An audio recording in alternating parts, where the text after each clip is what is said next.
नमस्कार दोस्तों, जैसा कि आप लोगों ने अभी यहाँ पर देखा थंबनेल पर जहाँ पर लिखा हुआ है बम्पर वैकेंसीज फॉर इंजीनियर्स, चाहे वो सिविल इंजीनियरिंग हो, मैकेनिकल इंजीनियरिंग हो या इलेक्ट्रिकल इंजीनियरिंग हो, इनके लिए 6 से 7 वैकेंसीज अभी इस समय आई हुई हैं, जिसमें आप लोग फॉर्म को भर सकते हैं, फॉर्म फिलअप करके इसकी प्रिपरेशन कर सकते हैं। इसके बारे में मैं सब कुछ बताने वाला हूँ।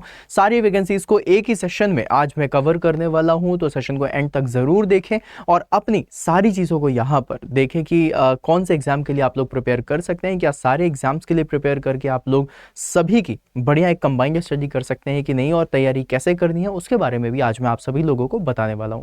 तो सेशन को एंड तक जरूर देखिएगा। सेशन अच्छा लगे तो लाइक जरूर करिएगा। तो चलिए आइए स्टार्ट करते हैं हम लोग अपना सेशन बिना किसी देरी के। तो गाइज यहाँ पर बहुत सारे स्टूडेंट्स बोलते हैं कि वैकेंसीज नहीं आ रही, वैकेंसीज नहीं आ रही, वैकेंसीज नहीं आ रही, और यहाँ पर अगर मैं आप लोगों से बात करूं तो लिस्ट ऑफ वैकेंसीज आप लोगों के सामने दिख रही हैं, चाहे वो इंटेलिजेंस ब्यूरो हो, झारखंड एसएससी जेई हो, डीएफसीसीआईएल हो, इसरो हो, डीडीए जेई हो, बार्क हो, एनएचपीसी हो, जितने भी एग्जामिनेशंस आप लोगों के लिए हो सकते हैं वो सारे के सारे एग्जामिनेशंस एक साथ आ चुके हैं। बहुत अच्छी बात है कि हमारे पास अब नंबर ऑफ वैकेंसीज है, नंबर ऑफ अपॉर्चुनिटीज हैं। कई बार हम बोलते हैं कि हमारे पास अपॉर्चुनिटीज नहीं होती, इस बार तो हमारे पास अपॉर्चुनिटीज भी बहुत अच्छी है। मतलब अब आप लोगों के पास ये बहाना देने के लिए नहीं होगा कि सर वैकेंसीज नहीं आती हैं इसलिए सिलेक्शन नहीं हो रहा। अब वैकेंसीज भी हैं, बस आपको अब मेहनत करनी है और सिलेक्शन लेना है। इन वैकेंसीज के बारे में मैं डिटेल में एक बार आप लोगों से बात कर लेता हूं, सो दैट आप लोगों को चीजें समझ में आ जाए और बहुत अच्छी तरीके से आप इसको समझ भी पाए। तो गाइज आगे बढ़ते हुए सबसे पहले मैं आईबी के बारे में बता दूं। ये जो इंटेलिजेंस ब्यूरो की आप लोगों की वैकेंसी आई हुई है, ठीक है, इसमें 3 जून से लेकर के 23 जून तक आप फॉर्म को फिल कर सकते हैं। यहां पर 797 वैकेंसीज जो ओवरऑल वैकेंसीज हैं, जिसमें आप इलेक्ट्रिकल और इलेक्ट्रॉनिक्स के स्टूडेंट्स जितने भी हैं उनके लिए काफी बढ़िया ऑप्शन है, जहां पर आप सारी की सारी चीजें देख सकते हैं कि भाई इंटेलिजेंस ब्यूरो में जाना एक one of the prestigious job कहलाती है ना, जो आप लोगों का एक खुफिया जानकारी जहां पर मिलती है वो सारी चीज़ें आपको इसमें मिलती है। इलेक्ट्रिकल इलेक्ट्रॉनिक्स के लिए बहुत ही अच्छा ऑफर है। अगर मैं यहां पर देखूं तो अगला ऑप्शन जो हमारे पास है वो है झारखंड एसएससी जेई का। झारखंड एसएससी जेई के लिए सिविल, मैकेनिकल और इलेक्ट्रिकल तीनों के लिए यहां पर वैकेंसीज है। नंबर ऑफ वैकेंसीज लगभग 1562, लगभग 1500 से ज्यादा वैकेंसीज हैं, जिसका फॉर्म फिलअप आप लोगों का स्टार्ट हो चुका है 7 जून से और वो जाएगा 11 जुलाई तक। बहुत अच्छा ऑप्शन है आप सभी लोगों के लिए। सिविल, मैकेनिकल, इलेक्ट्रिकल के लिए झारखंड एसएससी जेई काफी अच्छा ऑप्शन हो सकता है। नेक्स्ट ऑप्शन की तरफ अगर मैं बढ़ूं यहां पर गाइस, तो ये है हमारा डीएफसीसीआईएल। अगर मैं डीएफसीसीआईएल के लिए बारे में बात करूं तो स्पेशली इसमें वैकेंसीज जो आई हैं वो सिविल इंजीनियरिंग के लिए आई हैं, जिसका फॉर्म फिलअप आप लोगों का दिख रहा है कि 20 जून से 19 जून, मतलब मैं आप लोगों को ये सारे बता रहा हूं जो अभी आप फॉर्म फिल कर सकते हैं, ठीक है। 28 जून से 19 जून तक है। सिविल इंजीनियरिंग के लिए है, डीएफसीसीआईएल की जूनियर एग्जीक्यूटिव की ये जो पोस्ट है, इसमें आप लोग अपने आपको तैयार करके आप इसमें जा सकते हैं। काफी बढ़िया इसमें अपॉर्चुनिटीज होती हैं। अगर मैं अगले ऑप्शन के बारे में बात करूं तो अगला ऑप्शन आप लोगों को दिख रहा है, दैट इज इसरो साइंटिस्ट। अब आप जब भी साइंटिस्ट का नाम सुनते हो तो लगता है ना वैज्ञानिक, बिल्कुल हाँ भाई साहब, साइंटिस्ट की भी जॉब निकली हुई है इसरो में और इसमें अप्रोक्सीमेटली 303 वैकेंसीज हैं। मैकेनिकल इंजीनियरिंग और इलेक्ट्रिकल इंजीनियरिंग के लिए यहाँ पर काफी अच्छा ऑप्शन है। इसकी जो फॉर्म फिलिंग है 25 मई से 14 जून तक है, मतलब अभी भी इसमें टाइम है। जिसने भी फॉर्म ना भरा हो भर सकते हो। और इसके साथ आगे बढ़ूंगा अपने अगले ऑप्शन पे, और अगला ऑप्शन आप लोगों को दिख रहा है DDA JE, that is Delhi development authority. इसके पोस्ट जो निकलती हैं इस बार सिविल इंजीनियरिंग के लिए काफी अच्छा ऑप्शन है डीडीए जेई के लिए। ऑल ओवर इंडिया के स्टूडेंट्स इसका फॉर्म फिलअप कर सकते हैं। यहां पर अगर देखा जाए तो 3 जून से फॉर्म स्टार्ट हो रहा है और 2 जुलाई तक जाएगा, मतलब अभी भी आप इसका फॉर्म भर सकते हो। मैं आपको जितनी भी वैकेंसीज अभी दिखा रहा हूं उन सभी के फॉर्म फिलिंग अभी शुरू है, मतलब आप लोगों का फॉर्म भरा जाएगा। सिर्फ ये नहीं कि भाई फॉर्म की डेट ही निकल गई अब इसकी तैयारी कैसे करें। फॉर्म भरो, तैयारी करना शुरू कर दो, क्योंकि बहुत अच्छा ऑप्शन है आप लोगों के लिए। अब ये जो जबरदस्त वाली जो वैकेंसी में डीडीए जेई का नाम बहुत अच्छा होता है, क्योंकि मेट्रो सिटी में जॉब मिल जाती है। आप लोगों को दिल्ली जैसे देश की राजधानी में रहने का मौका मिलता है और वहां पर काम करके काफी कुछ नई चीजें सीखने के लिए मिलती हैं। इसके साथ आगे बढ़ूंगा और आगे बढ़ने के बाद आप लोगों को मिलेगा BARC, right, Bhabha atomic research centre में भी आप लोगों की जॉब निकली हुई है। अब अगर गाइस यहां पर देखा जाए तो ये भी आप लोगों की पोस्ट थी और इसमें लगभग 4000 2381 के करीबन इसमें पोस्ट थी, नंबर ऑफ वैकेंसीज, और इसमें सिविल, मैकेनिकल, इलेक्ट्रिकल तीनों थे।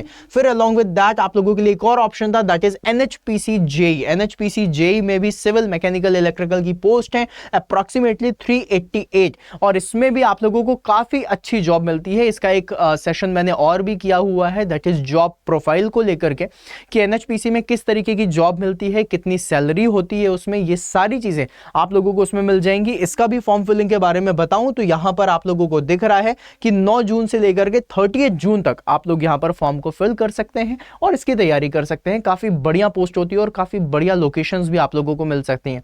अलॉन्ग विद दैट गाइज आप लोगों को एनएचपीसी के बारे में एक चीज और बता दूं कि इसमें अब्रॉड जाने का मौका, मतलब विदेश में भी काम करने का मौका इसमें मिलता है। इसके बाद एक बहुत बड़ी वैकेंसी है जिसके बारे में हमने अभी डिस्कशन नहीं किया। आई नो आप लोग समझ गए होंगे, और वो वैकेंसी है आप लोगों की, दैट इज एसएससी जेई।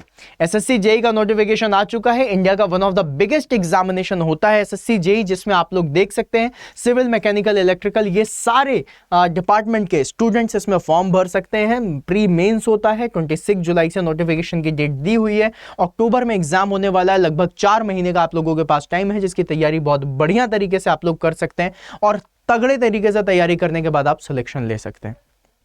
तो ये जो चीजें मैंने आप लोगों को बताई, ये थी आप लोगों की नंबर ऑफ वैकेंसीज, एक साथ मैंने बताया है जिसमें क्या क्या चीजें हैं। अच्छा, अब इसके सिलेबस के बारे में बात करूं, हर किसी का सिलेबस डिफाइंड तरीके से आप लोगों को बता दिया गया है कि ये सिलेबस होने वाला है। आप सिलेबस में जिस भी एग्जामिनेशन का फॉर्म फिलअप करने जा रहे हैं, अगर सारे के एग्जाम का फॉर्म फिलअप करने जा रहे हैं, देन सो फार सो गुड। अगर आप लोगों के पास 2 या 3 या 4 वैकेंसीज हैं तो उन सारे वैकेंसीज के एक बार सिलेबस को देखिएगा। ऑलमोस्ट सारे वैकेंसीज के सिलेबस सेम होते हैं और कहीं ना कहीं वो एसएससी जेई के सिलेबस के साथ बहुत अच्छे से रिजेंबल करते हैं। तो यहाँ पर मैं आप लोगों को बता दूं कि अगर आपके पास एसएससी जेई का सिलेबस है या फिर आपने उसकी तैयारी करी है तो आप इन फॉर्म्स को भी भर सकते हो। अगर तैयारी नहीं भी करी है तो तैयारी करनी अभी से आप शुरू कर सकते हैं।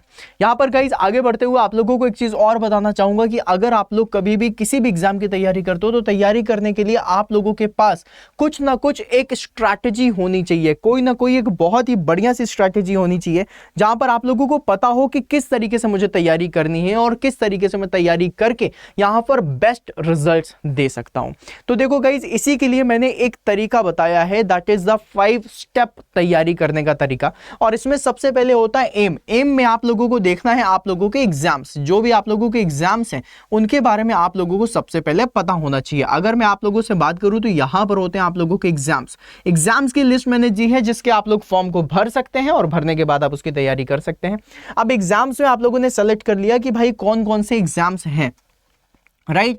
अब उन एग्जाम्स में से कोई एक पर्टिकुलर किसी एक एग्जाम के सिलेबस को आप लोगों को यहां पर कवर करना है, राइट। तो आप लोगों ने फॉर एग्जांपल ले लिया कि मैंने एक कोई भी एग्जाम लिया, जैसे कि फॉर एग्जांपल एसएससी जेई का ही एग्जाम ले लिया जिसके आपको सिलेबस को फॉलो करना है, राइट। इसको याद रखिएगा जो चीज मैं आपको बता रहा हूं। 4 एग्जामिनेशन है, चारों एग्जामिनेशन को पकड़ो, एक कंबाइंड सिलेबस बनाओ और उस एग्जाम के लिए लग जाओ। मतलब आप लोगों के लिए मतलब बाहर से अगर देखा जाए तो 5 एग्जाम होंगे, लेकिन आप लोगों के लिए सिर्फ एक ही एग्जाम है जिसका आपने कंबाइंड सिलेबस बना दिया है। और अगर आपने उस कंबाइंड सिलेबस के हिसाब से तैयारी करी तो आप एटलीस्ट 4 से 5 एग्जाम को कवर करते हुए जा रहे होगे। तो तैयारी एक की होगी, मतलब बोलते हैं ना एक तीर होगा लेकिन निशाने आप 4 लगा रहे होगे। ये होता है एक बढ़िया तैयारी करने का तरीका। अब देखो, जब आपने सिलेबस को अपने फाइनल कर लिया, अब उसके बाद आती है बारी किसकी? दंगल की। पता है ना, कहते हैं कि किस्मत को सादर प्रणाम है, मतलब किस्मत का सादर प्रणाम है तुम्हारी मेहनत को, है ना। तो जब भी कभी तुम मेहनत करते हो तो किस्मत भी तुम्हें सादर प्रणाम करती है। भाई साहब, दंगल का ही यहाँ पर डायलॉग है। तो अगर मैं दंगल के बारे में बात करूं तो अब स्टार्ट होगा आप लोगों का दंगल। दंगल में अगर मैं बात करूं तो आप लोगों को थ्योरी पढ़नी है, आप लोगों को कॉन्सेप्ट पढ़ना है, आप लोगों को मॉक लगाना है, आप लोगों को टेस्ट सीरीज देनी है। अगर आप लोग देखें तो टीसीएमटी का जो एक कॉन्सेप्ट है उसको यूज करते हुए आप लोगों को आगे बढ़ना है। जब आप लोगों ने यहां पर सारी चीजें करी, अब उसके बाद आप क्या करोगे? इसका रिवीजन करोगे। जब आप इसका रिवीजन करोगे तो आप लोगों को पता चलेगा कि मुझसे कितनी सारी चीजें बन रही है। मैंने तैयारी करी, तैयारी करने के बाद मुझे ये चीजें याद हो चुकी है, ये चीजें बनने लग गई हैं, लेकिन अभी भी कुछ कमी रह गई है। और उस कमी को आप जब रिवीजन में लेकर के आओगे तो रिवीजन के बाद उस कमी को कंप्लीट करने के लिए आप लोगों के पास होगा आपका feedback. Feedback is very important for you all. जब भी कभी आप लोगों के फीडबैक की बारी आती है ना, तो फीडबैक में आप लोगों को ये देखना है कि मुझसे कौन से क्वेश्चन नहीं बन रहे, मुझसे कौन सी चीज़ें हैं जो भूल जा रही हैं, मुझे कौन से ऐसे टॉपिक हैं जो भूल जा रहे हैं। वो सारी चीज़ों के लिए आपको क्या करना है, वापस से फीडबैक लेने के बाद वापस से आओगे TCMT में, TCMT करना, फिर उसका रिवीजन करना, फिर उसके बाद टेस्ट देना, और टेस्ट में आप लोगों को फीडबैक मिलेगा, और फीडबैक से आप वापस से तैयारी कर सकते हो। अब यहाँ पर थ्योरी कॉन्सेप्ट करना है, मॉक लगाना है, टेस्ट लगाना है, जितनी भी चीज़ें प्रिपेयर करनी है, नोट्स बनानी है, उसके लिए आप लोगों को अब क्या करने की जरूरत है। देखो गाइस, एक सिंपल सा फंडा है जो मैं आप लोगों को बताता हूं, जिसको आप बहुत अच्छे से समझ सकते हैं। अगर मैं आप लोगों से बोलूं कि आप दिल्ली में रहते हो और दिल्ली से आपको बनारस जाना है, या फिर दिल्ली से आपको मध्य प्रदेश जाना है, उत्तर प्रदेश जाना है, तो आप लोग क्या करोगे, बिना गूगल मैप के भी जा सकते हो, है ना। ट्रेन वगैरह नहीं लेना है, खुद की गाड़ी से जाना है, सेल्फ ड्राइव करते हुए जाना है। तो एक तरीका तो यह है कि लोगों से पूछते हुए चले जाओ कि भैया अब कहाँ जाए, अब कहाँ जाए, अब कहाँ जाए, है ना। कई बार होगा कि किसी ने बता दिया अच्छा यहाँ जाओ, यहाँ गए, फिर पता चला अच्छा रास्ता बंद है, तो फिर किसी और जगह जा रहे हैं। कई बार रास्ते भी भटक सकते हो, तो मतलब टाइम लग सकता है। अगर आपके पास गूगल मैप होता है, जहां पर वो गूगल वाली दीदी आपको पहले से बता रही होती है 3 किलोमीटर के बाद राइट लेना भैया, फिर उसके बाद 4 किलोमीटर के बाद लेफ्ट लेना है, फिर 100 किलोमीटर सीधे जाना है, फिर उसके बाद लेफ्ट लेना है, फिर राइट लेना है, वो पहले से आपको बताती हुई जाती हैं। और उसकी वजह से क्या होता है, आपकी टाइम सेविंग होती है और आप लोग बिल्कुल सही रास्ते पे जाते हो, भटकते नहीं हो। In the same manner guys, आप लोगों की तैयारी के लिए इंजीनियर्स अड्डा भी आप लोगों का एक गूगल मैप तैयार करता है, जिसे हम लोग महापैक के नाम से जानते हैं। महापैक एक ऐसा बैच है जहां पर आप लोग अपनी तैयारी को बेहतर से और बेहतर बना सकते हो। इसके बारे में आप लोगों को बताना चाहूंगा कि यहां पर जो हमारे महापैक होते हैं वो इलेक्ट्रिकल इंजीनियरिंग, सिविल इंजीनियरिंग और मैकेनिकल इंजीनियरिंग तीनों के लिए यहां पर अवेलेबल होते हैं। अगर आप सिविल इंजीनियरिंग से हैं तो सिविल इंजीनियरिंग का महापैक होगा, इलेक्ट्रिकल इंजीनियरिंग से हैं तो इलेक्ट्रिकल इंजीनियरिंग का महापैक होगा, और अगर आप मैकेनिकल इंजीनियरिंग के हैं तो मैकेनिकल इंजीनियरिंग का महापैक होगा।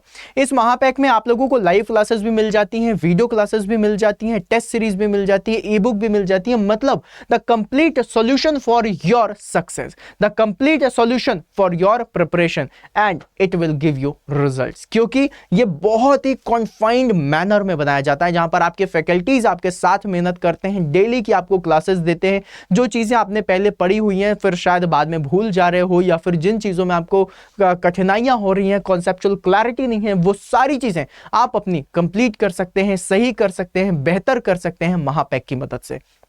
अगर आप इलेक्ट्रिकल इंजीनियरिंग के हैं, सिविल इंजीनियरिंग के या फिर मैकेनिकल इंजीनियरिंग के स्टूडेंट्स हैं, तो आप सभी लोगों को बता दूं कि आप लोग इस महापैक को ज्वाइन कर सकते हो। महापैक को ज्वाइन करने के लिए आप लोगों को कुछ भी नहीं करना है, अड्डा 24/7 की वेबसाइट पे जाना है, वहां पर जाकर के आप इसको ज्वाइन कर सकते हैं। मैं अभी तरीका बता दूंगा। और गाइस, जब भी कभी आप महापैक में जाते हैं तो हमेशा हम इंडियंस की एक जरूरत होती है, और वो होती है कि भाई हमें डिस्काउंट भी मिलना चाहिए, मैक्सिमम डिस्काउंट मिलना चाहिए। तो मैक्सिमम डिस्काउंट के लिए आप लोग यूज कर सकते हैं coupon code, that is Y166। Y166 से आपको मैक्सिमम डिस्काउंट भी मिल जाएगा। तो मतलब आप लोगों के लिए तो डबल फायदे हो गए। एक तो आपको महापैक मिल रहा है, अब ये महापैक की वैलिडिटी भी 1 ईयर की होती है, महापैक भी मिल रहा है, अलॉन्ग विद दैट आप लोगों को यहाँ पर कूपन कोड भी मैंने बता दिया, सो दैट आपको मैक्सिमम डिस्काउंट भी मिल सके। तो आप इसका यूज करें और उसके बाद तैयारी करें, और तैयारी करके सिलेक्शन लें। सिलेक्शन लेने की प्रोसेस बहुत ही सिंपल है, बस एक ही चीज है जो आप लोगों को जरूरी है करना, और वो है मेहनत, एक कड़ी मेहनत with scheduled study. Proper schedule बना करके आपको स्टडी करनी है, प्रॉपर अपने कंसिस्टेंसी को मेंटेन करते हुए स्टडी करनी है। ये नहीं कि आज 4 घंटे पढ़ लिए, कर पढ़ने का मन ही नहीं है ना, ऐसा ना हो कि आज 10 घंटे पढ़ लिए और फिर अगले 2 दिन तक तो हमने पढ़ाई नहीं करी, ऐसा नहीं। भले आप 5 घंटे डेली के पढ़ रहे हो, लेकिन डेली के 5 घंटे होने चाहिए, फिर उसमें एक दिन का भी गैप नहीं होना चाहिए। जब आप ऐसा करते हुए जाओगे तो आप खुद में फील करोगे कि हाँ, अब मेरी चीजें बेहतर हो रही हैं, मेरी तैयारी बेहतर हो रही है। तो इसी तैयारी को बेहतर करते हुए जाएंगे। ये जो सेशन देख रहे हो, इस सेशन के डिस्क्रिप्शन में भी लिंक पड़ी हुई है महापैक की, जहां पर जाकर के आप इसको ज्वाइन कर सकते हो। यहां पर मैंने कूपन कोड भी बता दिया है। मेक श्योर जब भी आप जाएं तो आप लोग Y166 कूपन कोड का यूज करें, क्योंकि इससे आपको मैक्सिमम डिस्काउंट मिल जाएगा। और जब आप बैच ले रहे हो तो मैक्सिमम डिस्काउंट देखो, वहां पर जब आप स्टोर में जाओगे तो कुछ कूपन कोड पहले से लगे होंगे, लेकिन उससे भी ज्यादा डिस्काउंट आप लोगों को Y166 कूपन कोड से मिल जाएगा। तो उसका यूज जरूर करें। और अगर कोई भी डाउट या कोई भी दिक्कत या कोई भी प्रॉब्लम है, या फिर आप चाहते हैं कि मैं किसी और टॉपिक के ऊपर भी सेशन बनाऊं, तो कमेंट बॉक्स में गुलाबी दिल के साथ जरूर बताइएगा कि आप लोगों को और किस टॉपिक पे आपका सेशन चाहिए। अलॉन्ग विद दैट, अगर सेशन अच्छा लगा हो तो सेशन को लाइक जरूर कर दीजिएगा। मिलते हैं फिर अपन नेक्स्ट सेशन में, तब तक के लिए बाय बाय।